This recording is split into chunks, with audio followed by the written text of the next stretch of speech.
name is Dennis Gill with the Americans in Wartime Experience. Today's date is 29 August 2021. I've got the pleasure of speaking with Diane Helferich, and we are in Arlington County at the Women's Veterans Memorial. If you could just tell us a little bit about yourself. Where were you born? Where did you grow up? Okay. Well, I was born in Ohio, and the last part of my growing up was in Leavenworth, Kansas, and where I don't know. What do you want to know? My childhood was complicated. Yeah, no, don't need to get into okay, that. Just curious to what part of the country you grew up in. So Leavenworth was my teen years, and that's when I think of home. I think of Leavenworth, where my mother lives. Yeah. Gotcha. Right. Okay. And you were in the Army? Yes. Why did you decide to join the Army? Purely economic at the time. Okay. I was going to nursing school, a 3-year program in Columbus, Ohio. My mother lived in Leavenworth with my other 5 brothers and sisters, and she sent me off to the school of nursing that I wanted to go to because it was her school of nursing. Right. And I wanted to be a nurse like her. And so she said, well, you're going there then. About 700 miles away. Okay. And we had to drive there then. She had to drive me there back and forth for different things. And there were no, I-70 wasn't, we didn't have the I-70 yet, so we had to go back roads and stuff. But anyway, big sacrifice for her. She paid for all of my tuition for the first 2 years. It was $300 every term. We had 3 terms. $300 was a lot of money. She had 5 kids at home, and they were going to parochial schools. And so my senior year, just before my senior year, I was trying to figure out how I could take that load off of her. And she never thought it was a burden. She'd never say that, but I just wanted to take it off of her. And so I went to the student office there and asked them what I could do to help get some money. And Sister Blanche said, well, let's see. Well, let's see, there's the Army. And she goes like that, and I said, wait a minute, let me see that. Right. And right away, I just thought, that sounds like what, and I signed on the dotted line then, and they got me all hooked up. Before I knew it, I raised my right hand. In my senior year, I was in the Army Student Nurse Corps for that year, and they paid for they paid me money every month, and out of that, I paid everything. And my mother had to pay nothing at that year, and I was the richest kid in the class. Me and then there were some other classmates that joined the Army Student Nurse Corps with me, and that was a wonderful experience. This is a lot of freedom, and then when I knew, I said I only have to serve 2 years afterwards. Why? That's great. So, and I thought that was exciting because my father had been in the Army, and we had traveled around. Leavenworth is where we ended up. So I thought sure, and so when I graduated, I went off to, after I worked a little bit after I graduated, I went off to Fort Sam Houston, Texas, and that's where we did our basic training. And I was there for 6 weeks, and they got you all set to be a nurse in Vietnam. We did all this kind of, Army nursing in Vietnam things. And they actually got you excited about going.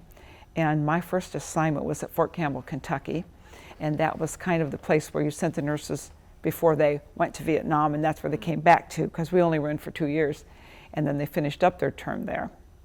And so I was there, and I was just waiting for my time to go. And in January, I got my head nurse told me that the chief nurse told her that I was probably going to be on the next list out. We didn't know when that was going to be, but I was going to be out for going to Vietnam. So I said, okay.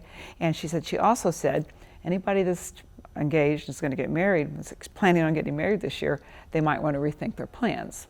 So I called my fiance up, and I said, well, I'm not going to be here next October, probably. And so my chief nurse said, either I go over with my diamond or, whatever. And my husband came right down and we eloped. Right. He didn't want me to go off without being married.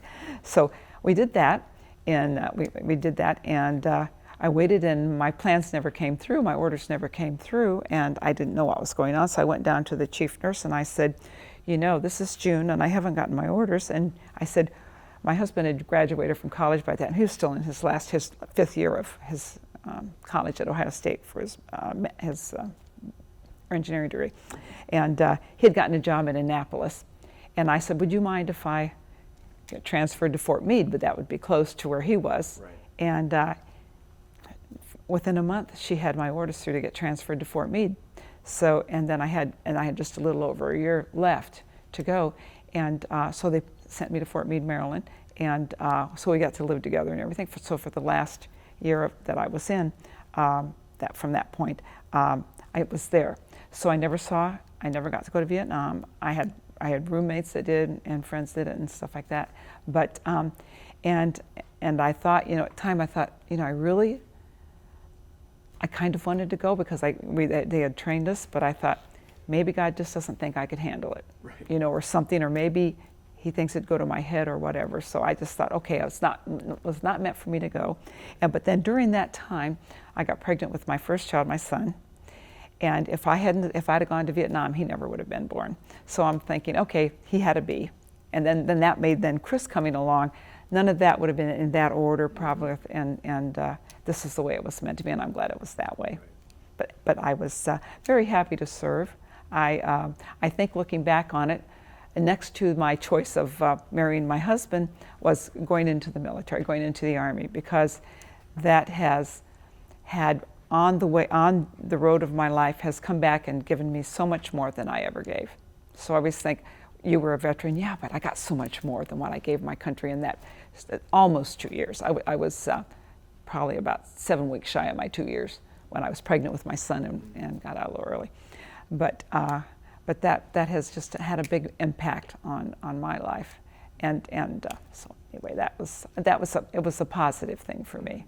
But at the time when I joined, it was not a positive time to be joining the military, right. Because it was '68 was when I raised my right hand and signed into the thing, and that was when there were all these civil rights and protests against Vietnam, and the Tet Offensive was in January before then, and so things were really heating up, and military weren't popular, and so they said don't wear your insignia in public, if you're just in clothes. Like we had Army raincoats, right. And they looked really cool, and we'd have to take our rank and everything. Well, of course, if we were going to wear them down the street, right. Anyway, as a civilian, but they didn't want to, we had to be careful because people just.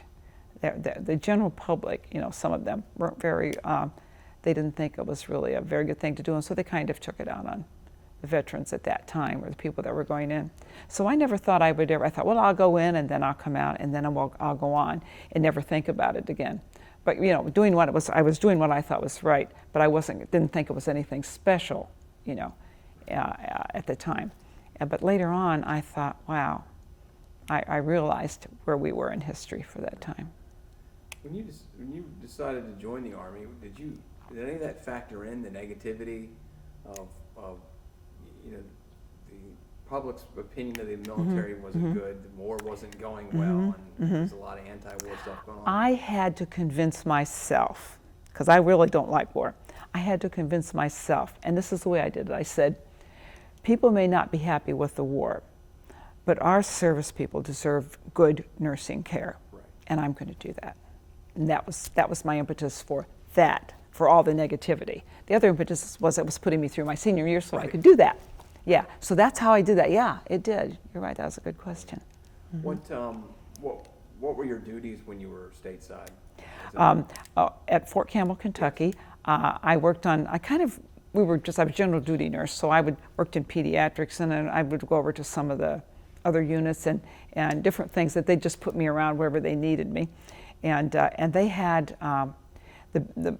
my biggest things that I remember that kind of were a little frightening when you think about it was Fort Campbell at that time was a basic training post, and we had a lot of recruits coming in and getting basic training there, and the big thing we had to worry about was meningitis, and if anybody got meningitis. It could be fatal, and it was in some cases. But the first symptoms of meningitis were like symptoms of a cold. And so anybody that got a cold had to be admitted to the hospital. So we had like 2 or about 4 units of about 200 recruits at a time that were there we took their temperatures, we gave them their medication, and then we checked everybody for under their arms for petechiae, because when you had red splotches under your arms that didn't clear when you checked, we were checking everybody every day, gave them their medications and everything to make sure they didn't get it. If we saw any of those meningitis type bruises, we'd call it, then we had to send them over for more making sure that they didn't have it. And I can remember the chief nurse coming by one time And I was in charge of like four floors, like 50 on each floor or something. And I remember her saying to me, because she knew it was one of my first times, she says, Lieutenant Di, don't lose anybody. And I said, okay, I won't. But anyway, and I do have a little funny story about that. All the recruits coming through, they all wore their blue bathrobes and their little striped pajamas, right. And their heads were all shaved. And so they all kind of looked alike. So I was standing there, they were standing there in line coming up to get their medications, and the corpsman could give them their medications to that, but I was just kind of watching them do all of that, and I was seeing people go through the lines, and I saw this one recruit go through the line, and he looked familiar to me, and I said, were you in Columbus? Are you from Columbus? And he said, yes. And I said, did you work at the grocery store across from Mount Carmel School of Nursing? And he said, yes. And I said, I remember you from there. And he said, he looked at me and he goes, well, you know how you all you student nurses looked alike. I said, okay. But I recognized him. I thought that was kind of funny. I recognized one person of all those. But then I did get to go over and work in the units, the medical units, where they took care of the patients, the boys, the fellas that got meningitis, and it was just horrible. They didn't survive. It was horrible with their families coming in and seeing them. It was very, very sad, and that really struck me that we really had it. That was why we were hospitalizing them. A small percentage of them got it, but when they did, it was deadly. Yeah. How do you think your experience? You've had plenty of time to look back on it. How do you think your experience has affected your life? My life, the experiences. Well, you were given a lot of responsibility right out of nursing school, and 4 months after I was, graduated, here I was with all this responsibility, and it was, and you think you want to get the job done, and and I think it's always been, what's the mission? What are we going to do? Let's get it done. Right. And that's just the way I've tackled any kind of a nursing career that I've had, any kind of a job that I've done. That has kind of backed me up. Of course, with my good training from Mount Carmel, and then going into the Army, I thought they were a perfect fit. Right. That they gave me the experience. I had the good background, and it gave me the experience to really. And I was learning the whole time. I went into areas that were just interesting, and fun, and I learned a lot. Yeah. One of our goals is to preserve stories like yours. Mm-hmm. Looking into the future, somebody might see this. What's something you might want to tell them about your service, or want them to know about your service? Well, and everybody talks about sacrifice. I don't really remember thinking that my service was a sacrifice. I didn't, not that service isn't a sacrifice, because many people sacrifice the ultimate.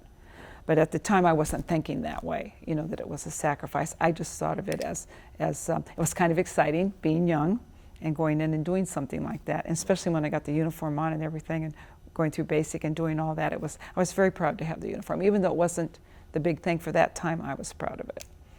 I was very happy to do that. And going on in my life, I never really said much about it unless something came up. But it's just been in the last, 10 years or so, that it really, I used my VA benefits a lot. Bought my first house. I went on and got my Bachelor of Science in Nursing through my GI Bill, and some other things that have come on, veteran privileges and things. Never thought about that from when I was, So I say to people, I just think when I signed up, I was not thinking about the future. I was thinking about right then, but that had such an impact, a profound impact on me going down the road, that I would say, the choices you make, everywhere you go, you don't understand how profound that's going to be down the road, and everything that happened to me with my particular experience with the military, down the road was positive, and I was just like, and now being a veteran is a big deal. It was kind of like, back then we just never said anything about it, but now I say, oh, you were a veteran, where and people are interested now. Back then, that wasn't the way it was. Right. Yeah. So, you would recommend, especially to a woman. Sure. Military. Absolutely, absolutely. And and when my daughter said she was going in, to the military, I had no problem with that. the only problem that I had was, I think, when I knew she was going into the military, and I thought, and she's going in because she's getting money to pay for her college, because we had this little thing about, we'll help you so much, but we want you to do some input into it to our kids, because we wanted them to have owned that, Right. you know, and some responsibility. Well, she took it very seriously and got a 2-year ROTC scholarship that paid her last 2 years. And I was listening, my husband is a big Burl Ives fan, and we were listening to a song about this woman whose son went into the Army, or whatever it was, or the Navy, and I forget what his name was, but he got his legs taken clean away. And she was very upset with the Army. And I was thinking, oh my God, what have I done? It's like, oh my, I really did. And every time I think about that was like, she wouldn't have done that if I didn't say you have, you know. And I had kind of a little about that if something happened to her, it would be my fault, you know. And then I let that go. And because she was at peacetime right then, you know, the Gulf War was over and everything, and then 9/11 came. And then, yeah, then that song came back in my mind again. And then when we saw her off to Iraq the first time, for her first deployment, I thought, no, I'm not going to think about it. I'm not going to think about it. But it was in the back of my mind. Yeah. Well, on behalf of the Americans Wartime Experience, I thank you for sitting down and talking to us. Sure. Your story, and more importantly, for your service. Well, thank you so much. Appreciate